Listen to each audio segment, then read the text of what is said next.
Efendim, Würzburg'dan Bayan Morfeld aşırı yorgun düşmüş milyonlarca ev kadınının sözcülüğünü yaparak soruyor. Horlayan biri horlamasının sesinden niye uyanmaz?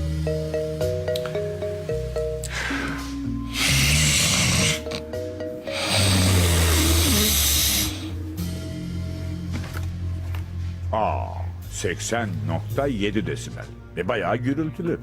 Bu gürültüyü horlayanın kendisi de duyar tabii ki. En azından iç kulağı ses dalgalarını algılar.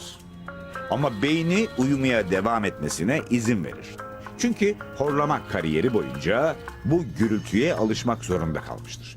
Horlama gürültüsünde dünya rekorunu sorarsanız gerçekten inanılmaz 93 desibel.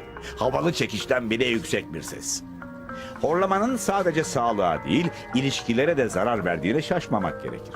Sebebi aynı yatağı paylaşanların derin uyku fazlarının farklı oluşu. İşte bakın şimdi.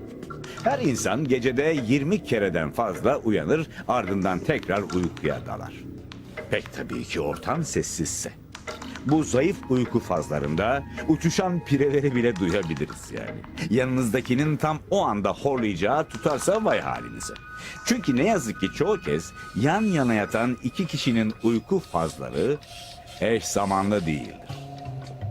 Horlama sesini çıkaran gırtlak bölgesindeki yumuşak dokulardır. Nefes alıp verirken titreşirler. Yani damaktı, küçük dildi, bademcikti, artık orada ne varsa. Merak etmeye devam. İyi uykular.